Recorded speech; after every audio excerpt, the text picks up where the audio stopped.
Welcome to Smash Writing.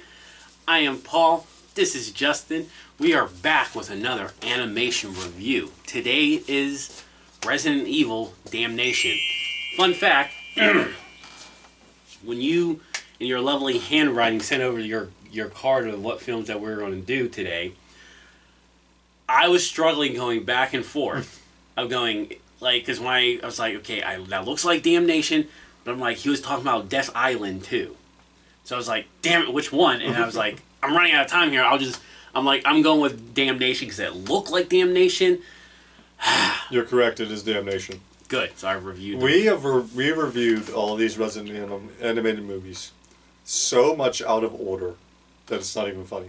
I know, I was literally about to ask you, like, what? We went from 3 to 1, now 2. What was 3? Was that Infinity Darkness? Redemption. Redemption? Infinity Darkness was the Netflix 4-pack series. Okay. Now, if we review Death Island, we can finally rank them. But I do want to point out this fun fact for you. Resident Evil Damnation on Rotten Tomatoes has a score of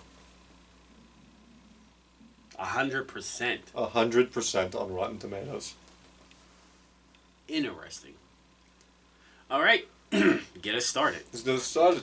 This movie kicks us off with a bit of narration talking about the fall of the Soviet Union and the Berlin Wall. All the countries becoming unified and everything, and you have one country that's still in a rebellion, kind of deal, fight for power, between the rebels and the president, Svetlana, I believe her name was. She issued she managed to get a ceasefire, which was good, until they realized that there was valuable minerals and material on the rebel land. So they restarted the war and the fighting because they wanted the materials.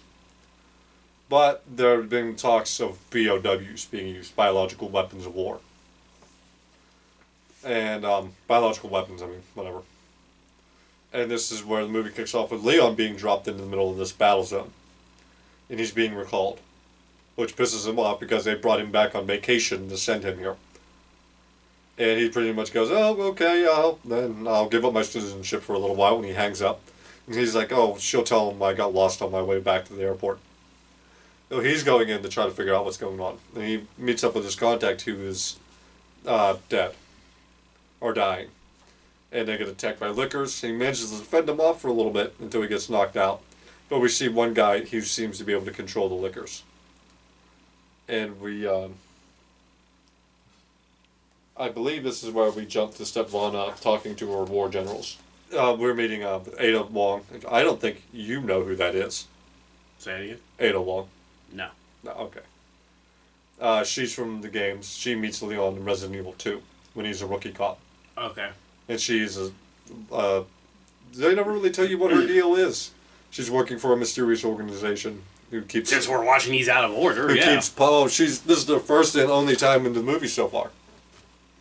She'll pop into, like, especially the Leon's cases, steal shit and leave.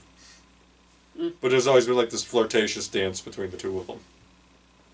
Of course. But she's undercover as a BSAA agent. And she's explaining to them that there is a new thing out there that lets you control Las Plagas, and especially the liquors. But it's only brief. You're going to turn. And when Leon wakes up, he's being held captive by these three guys. JD, I thought it was DJ. JD, Buddy, who seems to be the leader, and an old man who's not doing so well. And they're hiding from the military. These are rebels. And the old man turns just as the army's breaking in. And a big fight breaks out, and they manage to escape, but they can't find where Leon went. Leon's actually following behind them. They have to put the old man down because he's turning and everything. And this is where JD and Buddy split up. And he keeps following JD, and they get attacked by these zombies. And JD, despite being a rebel, does not want to fight these guys. These are his friends and family, and he knows these people. And Leon ends up having to save him and everything. And on the way to the church, you find out that Buddy used to be a teacher. His family was killed by the military, and that's what sent him on his path. Wasn't Buddy a teacher, too? Yes, he was a teacher. Okay. He never even touched a gun until now. Okay. That's what I was trying, like, I was thinking, was like, didn't they Because the way the film ends, because it wasn't that was a mid-credit scene when he's like going up the hill. All right. And they manage to lead back to the church, and Leon goes off to try to stop Buddy, but it's too late. He's already infected himself. Oh, Ada. He bumps into Ada, who pretty much tells him that pretty soon there, pal, this town's gonna be razed to the ground, and she grapple hooks out of there. So Leon returns to the church, which is already overrun by Los Plagas zombies, monsters, Los Plagas, whatever you want to call them.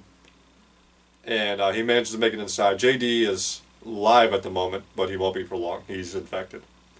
He gives Leon back all of his gear and his vest, because JD really likes this vest. JD's whole thing is he wants to go to America. He really likes movies. Don't we all?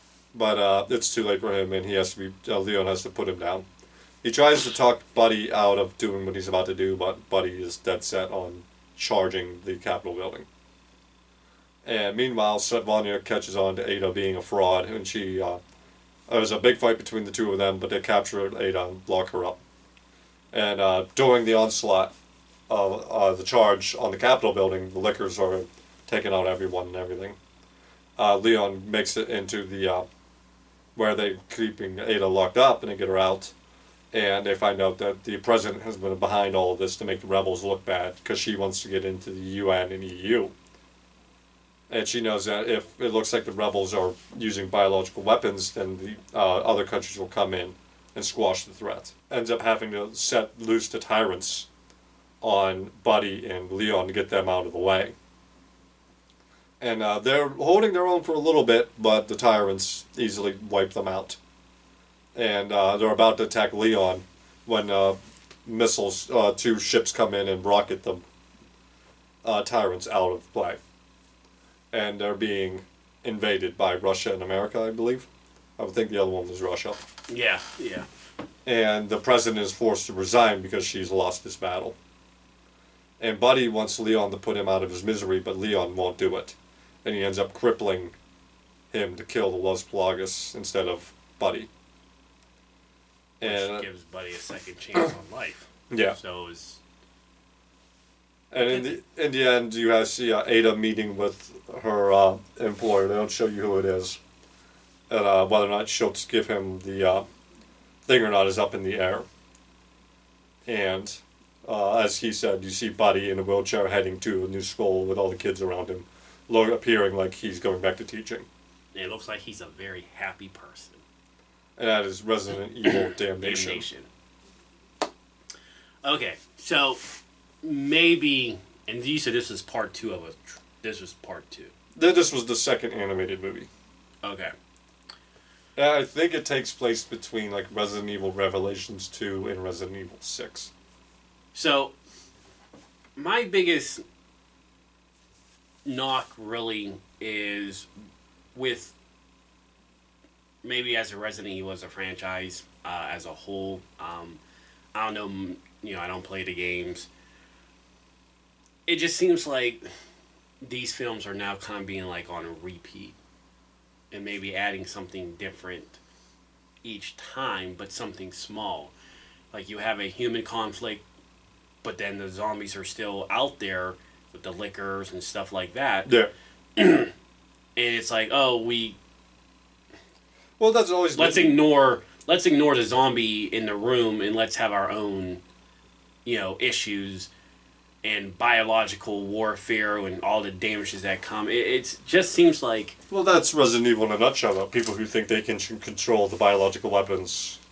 And I get... And I totally get that. I really do. I'm just saying, like, for me to watch it, it's, like, predictable. And I don't know much about the game, and I can't know any of these story arcs ahead of time. I'm just saying, like... it just seems like it's on repeat. Now, with that being said, when they add in the tyrants, yeah, when they do add in like a new monster, that's the best part to me. Is after watching these films and us reviewing them, like we talked about with like some of the live action movies how they didn't do justice for like Leon's characters and stuff like that. Definitely Leon. Leon's never gotten a good look in the live action movie. Where now we've seen it, enough times, like, okay, the animation got it right, the live action doesn't. But, it just kind of seems like it's the same thing over and over again with like a little new detail here, a little new detail there. I really did like the Tyrants. They made them an epic threat. Like, you couldn't stop them no matter what they did until, like, the fighter jets came and had to basically, like, bomb them. I like the fact that we actually got the Lickers fighting the Tyrants. That was a lot of fun to watch. Yeah, I like the whole, like, you're able to control them for a moment. And like I said, it's like, it's these tidbits that are just at least keeping me entertained. I did love the shot, though, of Leon standing off with the Tyrant with nothing but his knife. Yeah, I'm like, I instantly, when I was watching that, I'm like, dude, really? Like, I've had to do that in the game. Like, so stand off to a Tyrant. I'd have no ammunition because I blew through it in an earlier game like an idiot. So I'd have to take on the big boss with just my knife. Did it work? Yes, it just takes a long time. You think the knife would have worked with a Tyrant? What's up? Did you think a knife would really work with a Tyrant? Well, I mean, it would. Just and I like how the Tyrant at least had stages. I mean, I know every one has stages, it seems like, but like they had the suit, which you thought was epic enough, but then when they break through that and go into their next one, they're like all jacked up on roids and nothing can stop them. Well, it's like Mr. X in the game. It's like that suit is mainly there to contain all the power. Yeah. It's like Frieza in his first form kind of deal. Like, that's to keep you from the bigger picture. They really didn't make those Tyrants for the time that they were on scene a threat because, like,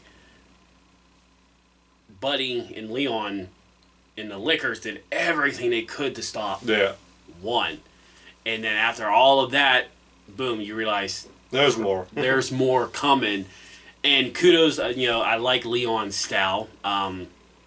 I think, like, if I had to give a favorite character, I think Leon would be my favorite character because, he is sarcastic. It's the one-liners, though. It's the one-liners that gets me, yes. He does seem to be the bright spot because, like, that's the character arc that I'm following. Yeah, because he's the one. He's the one. The one thread through all these movies is that Leon's in all of them. So, these animation graphics were still, I think it's computer animation as they call it or whatever. I do think it's still top notch. I don't have a problem with any of that. It's a huge leap up too from the first time we get it. I think it was Degeneration was the first one. Mm-hmm. It's a huge leap up from what we had in Degeneration. But even then, I think we still gave a good effect. Yeah, it still looked good, but it still looked choppy at the same time. While it got much smoother in Damnation, and would get smoother as it went along. Now, I do feel like this pacing was a little bit slower for me than I would prefer. I caught myself going like, man, how long is this film? That's never a good sign for me. But I still enjoyed the introduction of the Tyrants, making them look like a threat. The animation was still good. I don't know, like, maybe it's because, like you said, it's Resident Evil in a nutshell, where it's humans battling humans with the bio warfare crap, and I just like, damn, how many storylines can you get out of that? A ton. That are entertaining, that's fresh. All of them. Do not at me. I'll fight you to the death on Resident Evil. What's your cons? Anything? Are you giving this an S tier? No, I'm gonna A+. Oh, A+. It's not as good as Redemption or it's flirting with Death Island. Now, is Death Island the fourth one? Or? Yeah, Death Island is the new one. But is that the fourth of this, or is it? Yeah. Okay. Unless you want to count Infinite Darkness, which I don't. Why? Looks that's more of a 4-part series. Okay. So you're giving it an A+. A+. So, I'm stuck between B+ and A. Just because, it just seems like it's the same recycled story for me. And I get it, that's Resident Evil, but I'm like, that... Maybe for a game, that's all fun, but you gotta give me something new and fresh. I do like the added villains, controlling the Lickers. I don't know if that's a game mode thing or... I can't remember. It might have been in one of them, the Revelations or something like that. I do like, because I thought that was like a badass technique, like, but then it sucks because you're like, well, you know why you're able to control them, you're still going to be turning. The tyrants were like a mean threat. I actually liked the faces on the tyrants. Yeah. I like the fact that you can control them, but it's at a cost. And it's not going to be a long time. And like you said, with the tyrants fighting the lickers, seems like for outside of the most part, the lickers are like the main monsters, at least in the movies. No. Well, I mean, they're iconic monsters. They're not really Okay, the main. they're iconic monsters. It's the first Resident Evil movie with Mila Jovovich. That was the lickers were the big bad. Okay, no, that's what I'm... so to have them, like, being this threat, and then going up against these tyrants and just getting their... I mean, these tyrants were just, like, flicking them like boogers, man. They're like, bam, get out of here. And they just kept coming. Like, the buddy just kept sending them and sending them. And just when you thought the lickers were going to get the upper hand, tyrants were like... I was thinking, like, one where they just, like, squashed them and dropped them like there's nothing. So, I'm going to probably give it... I'll say an A. I'm just getting tired of the same stories. We got the one more to go, Death Island, and then we can rank all the animated movies. And we'll do that. In like 6 months, because we're not consistent with the series. Now, when did we do the first one? Probably like 3 years ago. Yeah, so we are going to get... It might be a podcast, and we might have to redo it for YouTube. I'm here for it. Hey, I'm always up for whether it's a good movie, bad movie, animation. Trip to Resident Evil, always up for it. Yeah. Unless it's the Paul Anderson Resident Evil. I don't think I can watch them, yeah. Unless we rank them all, including those. All Resident Evil movies. Well, no, because that's not going to be fun, because you know most of the Paul Anderson ones are going to be up in the shitty ones. Yeah, I mean, the animated... The first, like, 4 of them will be the animated... Oh, 5 of them. 4 of the 5 will be animated. And then they'll be like, Welcome to Raccoon City somewhere in there. Yeah, so that's almost too predictable. So we'll keep them separate. Until next time. Bye-bye.